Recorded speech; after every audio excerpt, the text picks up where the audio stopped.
তো বিষয় হচ্ছে যে শাকিব খানের যদি সন্তান এটা হতো তাহলে অবশ্যই শাকিব খান বিষয়টা ক্লিয়ার করতো, যেহেতু এখনো পর্যন্ত ক্লিয়ার হয় নাই।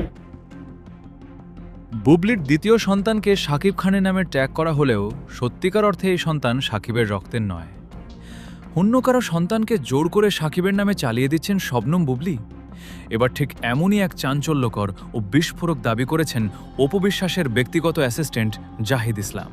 মিডিয়া পাড়ায় এই বক্তব্য প্রকাশ পাওয়ার পর থেকেই শুরু হয়েছে তুমুল হইচই। আদৌ কি শাকিব খান বাবা হয়েছেন কি হন নাই, এটা শাকিব খানের মুখ থেকে যখন নাকি কথাটা না বের হবে ততক্ষণ পর্যন্ত আমি আদৌ শিওর না এটা শাকিব খানের বাচ্চা কিনা। জাহিদ ইসলামের জোরালো যুক্তি হল, এই সন্তান যদি সত্যি শাকিবের হতো তবে এত দীর্ঘ সময় পেরিয়ে যাওয়ার পরেও শাকিব খান কখনোই চুপ করে বসে থাকতেন না। উদাহরণস্বরূপ, ছোট ছেলে শেহজাদ খান বীরের কথা টেনে এনে জাহিদ বলেন, বীরের জন্মের সময় শাকিব বুবলিকে সরাসরি গ্রহণ করতে নারাজ থাকলেও বীরকে ঠিকই নিজের সন্তান বলে প্রকাশ্যে স্বীকৃতি দিয়েছিলেন। কিন্তু শৈলিন খানের বেলায় শাকিবের দিক থেকে কোনো ধরনের প্রতিক্রিয়া বা অফিসিয়াল স্বীকৃতি আজ পর্যন্ত দেখা যায়নি।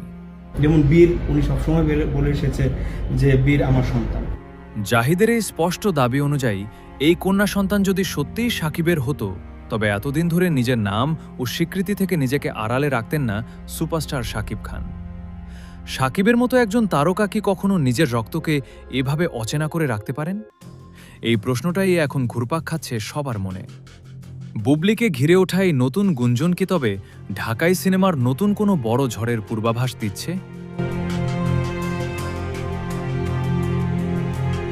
অপু বিশ্বাসের অ্যাসিস্ট্যান্ট জাহিদের এই দাবিকে আপনারা কতটা সত্যি বলে মনে করেন? বুবলির কন্যাকে নিয়ে এই বিতর্কের শেষ স্যাংশস কোথায়?